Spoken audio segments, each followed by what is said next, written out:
Mick Cronin's gambit with UCLA basketball couldn't have gone much worse. There are pathways for the Chargers to win their first playoff game since 2019. And hey, boy, the two goombahs who interfered with Mookie Betts are banned from going to games. Good morning. I'm James. This is your daily dose of sports and snark for the greatest sports city in the world, Los Angeles. This is the faithful Angelenos morning report. It's January 11, 2025. Welcome back to the sanctum sanctorum of LA sports. I'm absolutely enjoying life, but we still remember we are offering prayers and hope to the people who have been affected by the wildfires. If you like being in the know about LA sports, clickety-clack the like button. Clickety-clack the subscribe button. There's a notification bell. Hit that. It'll let you know when we drop new content. Sharing is caring. Let people know we exist. And by all means, comment. Now, before we go through the news and notes, we have an expanded look at the scoreboard. And we need to, because Maryland beat the daylights out of UCLA, 79-61. In the first game after Coach Mick Cronin's scheme, where he called the players soft and delusional, like Tony Robbins on roid rage, the Bruins lost for the third time in their last 4 games. The last 2 could be qualified as ass kickings. Look, UCLA will no longer be a top 25 team Monday. And Cronin, who called himself during a bleep fit the toughest guy on the team, not the players, not the coaches on the staff, not the trainers. He was Anderson Silva in a cage match with a bunch of Mark Zuckerbergs. Anyway, Cronin gets hyper masculine, throws an on-court temper tantrum, and was ejected with about 5:11 to go. Your testosterone runneth over. Maryland was up by 9 at that point, and thanks to Cronin's bleep fit, the Terps totally pulled away. So, now that Cronin has already blamed everybody in powder blue, who's left to blame? Wait for it, the refs. That's who's to blame. Quote, I don't know, I'm sending a message. I'm tired of it. That was ridiculous, unquote. And by the way, later on, he blamed the schedule makers. In other words, it is never his fault. Never his fault. Something that you would see in the psychological report of a child in elementary school. He blames everybody else. It's never his fault. Now, pardon me for playing that psychologist on a YouTube channel, but some people would suggest that's a character flaw. Tyler Bilodeau led the Bruins with 18 points, but that is not the story. The fact that UCLA is not going to be a ranked team, that's not the story. Mick Cronin and his instability, it's the story. Mick Cronin getting thrown out of a game 3 days after dissing his players. That was the lead paragraph in the LA Times, the Daily News, FoxSports.com, USA Today, ESPN, etc., etc. Now, to repeat, I am not trying to say that we know Cronin has lost the team, but the same behavior last year did a lot to crush the Bruins. Luke 21, in your patience possess ye your souls. Even if you don't believe in God, there is a lot of wisdom to be found in that quote. And to make sure that you guys know that I'm not claiming I'm a perfect man, because I damn sure am not. It is a lesson I have to continually remind myself of. It means keep your cool, tough guy. Keep your cool if you want to be a leader of men. Kings 2, Winnipeg 1 in overtime. Kevin Fiala scores the game winner, and Darcy Kemperer is 4th in the league in save percentage and goals against average. Meanwhile, today, the Chargers are at Houston at 1:30. It is the wild card of the AFC playoffs. The winner goes on to face Kansas City. The last time the Bolts won a playoff game was in 2019. Joshua Palmer is out. Ezekiel Elliott, who was signed as a potential backup running back, he will not be activated for the game. Neither will Asante Samuel. We're going to talk a lot more about the Chargers, though, in a moment. I realize I started off with bad news, but trust me, we got good stuff to talk about. USC basketball is at 13th ranked Illinois at 9 a.m. Both of the Lakers and Clippers games were suspended today, obviously due to the wildfires, and the Kings are playing today at Calgary at 7. Let's get to the news. All right, so let's start with the obvious, today's wild card game in Houston. I mentioned in yesterday's clip that I believe that even though the Chargers are not a heavy blitzing team, if they do blitz today, I think they could effectively disturb C.J. Stroud of the Texans, particularly on corner blitzes, because I don't think that the Chargers want to risk a whole lot with Joey Bosa and Khalil Mack. I think they want them in run support. The Texans don't run well either, by the way. They're 28th in the league. Meanwhile, Stroud has been pressured on almost 38% of his dropbacks this year. So you can get to him. One way Stroud can avoid the blitz is by rolling out. Chargers defensive coordinator Jesse Minter said that Stroud is solid at avoiding the blitz by moving from side to side. Minter said his goal, even before this game, his goal in every game is to get the opposing offense into at least 3rd and 6. Because then the opponent is in a clear passing situation. And then you get to turn Mack or Bosa loose if you want to. The fact that I'm trying to suggest that Houston's offensive line is not that good, massive advantage for the Chargers today. Also, switching sides. Houston can D up. Got to face that. The Titans are 4th in the league in sacks. Consider that Justin Herbert has been dealing with an ankle and a foot issue all year. You get one good hit on Herbert, your entire season now rests on Taylor Heineke.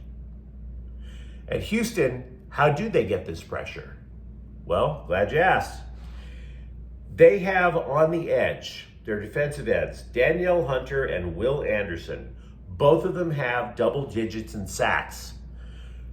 But here's the good news for the Chargers again. They can counter it. Rashawn Slater and rookie Joe Alt have been terrific at tackle. So in other words, the Chargers have a shot to neutralize the Texans with their biggest advantage. Also, if you remember, the Bolts' big free agent signing was Will Dissly. If you remember going into the offseason last year, they were super over the salary cap. And while all these other teams were winning the offseason by signing big names, the Chargers' big signing, Will Dissly? People who follow football a lot were like, who the hell is Will Dissly? Well, I'll tell you who the hell Will Dissly is. He was the best available blocking tight end. In other words, a guy who's going to pick up the blitz, who's going to pick up an edge rusher. So, yeah, the Chargers have some disadvantages. It's very difficult to go on the road back-to-back weeks. Home teams have an advantage in the playoffs, but if I were a betting man, which I am not, I wouldn't mind putting money on the Chargers today. I really wouldn't. Major League Baseball realized that they could do with 2 fewer morbidly obese grease balls in the front row. They banned the Yankees fans who interfered, actually assaulted Mookie Betts when he tried to catch a foul ball in Game 4 of the World Series.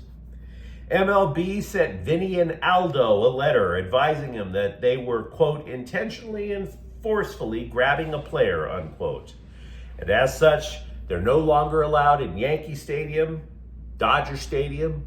Hell, they couldn't even be allowed to see a game over in Tampa Bay. And that's not going to be available for them indefinitely.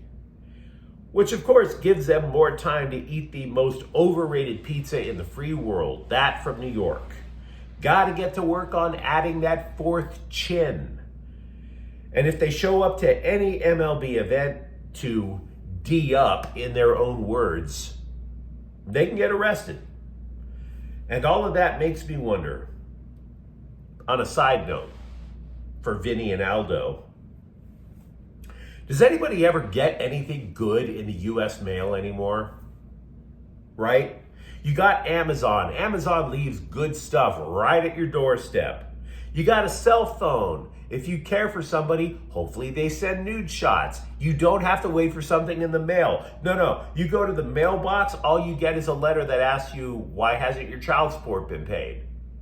Right? Those are the letters I used to get. Nothing good comes in the US mail, is all I'm trying to say. Nothing good. So, yeah, if the incoming guy in the White House wants to cut to the budget for the US Postal Service, I'm in favor of that. I'm just saying. Not that that's going to solve our economic problems, obviously. The Lakers' next game will be Monday at Crypto.com Arena, we think. They've lost 2 games so far due to the wildfires. JJ Redick, who did lose his home in one of the blazes, said, quote, "We are obviously going to work with the NBA, the Spurs, the city, and do what's right. I want to play tomorrow. I want to coach tomorrow. I want these guys to play tomorrow, and if we can play, we'll play," unquote. He said that the Lakers could give people hope. And I realize I'm not big on Redick getting hired to coach the glamour franchise of the NBA, but for Pete's sake, the man lost his home. He lost his home. A lot of people lost their homes.